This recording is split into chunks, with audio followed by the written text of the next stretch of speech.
So what have our teaser videos and posts over the last couple of weeks been about then? Well, somehow a throwaway post on Instagram about a build-off being a good motivating tool to get our projects out of the corner and finished has somewhat snowballed, and it's happening. So over the next few months, what you're going to see is an insight into the real workings of the undertaking of these 3 projects. So it's 3 projects, 3 shops, 1 objective: to get all 3 done and up the hill climb course at the Retro Rides Gathering in August. The Retro Race starts now.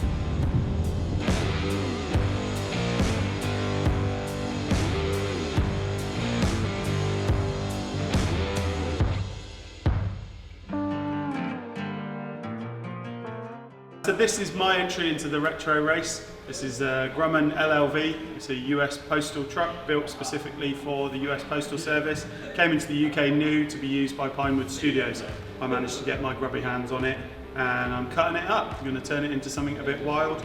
It's going to be an OM606 turbo diesel power, automatic gearbox, flappy paddles. Should be a bit of fun. Hoping for about 350, maybe 400 horsepower, and some nice touches inside, like a roll cage, bucket seats. We're going to be working with some great companies to make this happen. We'll fill you in with all the details along the way, so stay tuned. Working title for this project at the moment, Project Van Diesel. Let's get started. I'm Steve from Old Bones Fabrications, and this is our candidate for the Retro Race.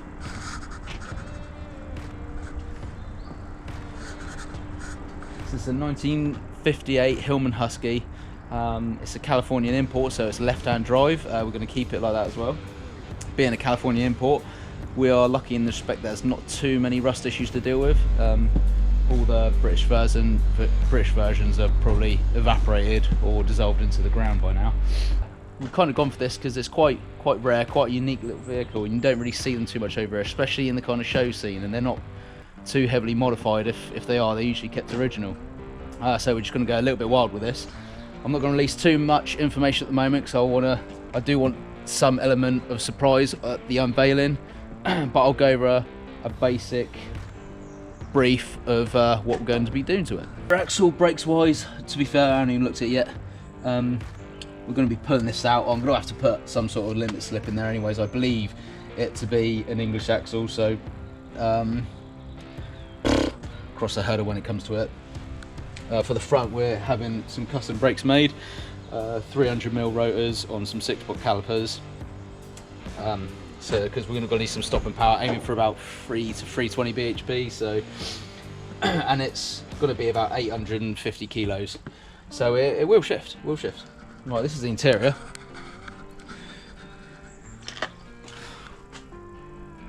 I've accumulated a nice puddle.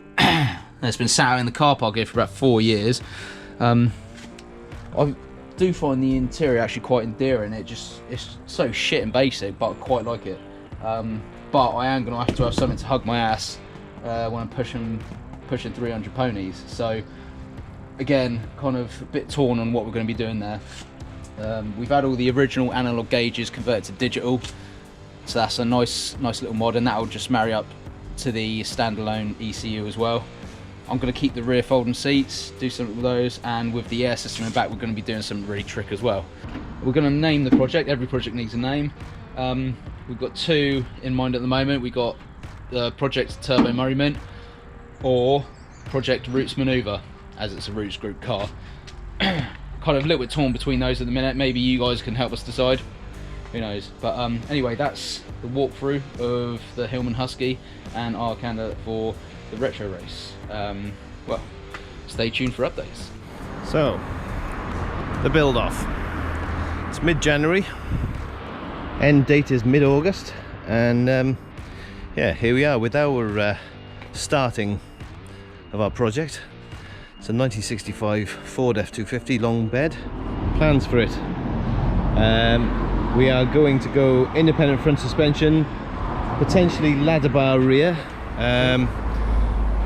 Not too sure what we're doing with the inside, but it's definitely going to be an improvement on this. As you can see, there is absolutely nothing posh about this. At some point someone has recovered the seat, which is now rather knackered, but we're going to get trimmers in to do all the interior bits, because interior is one bit we don't actually do. Engine wise, it's got a 352 FE, I think it's 208 brake horse. So the idea is, on top of the electronic ignition it's already had, I'm going to put decent headers on there, changing the manifold, hoping to get a Holly 750, something similar, higher lift cams, better duration, a better cooling system, because the cooling system on this is pants, full wiring loom, because the wiring is shocking, absolutely shocking. We put up with it when we had it on the road last, but it's dangerous. Another thing we did temporarily, the fuel tank was behind the seat, and it leaked and it stank. You get a headache when you're driving it, so we put a temporary one which we found came out of a Land Rover by all accounts, so we put that on the bed. But the very first thing we're going to do is completely strip it off, take the body off the frame and send it up to Envirostrip, and get them to completely bare metal it for us. We know what we've got then, and start the metal work. I'm hoping that's going to take us about a month. In the meantime we can get all the chassis done, so yeah, see you in a month's time.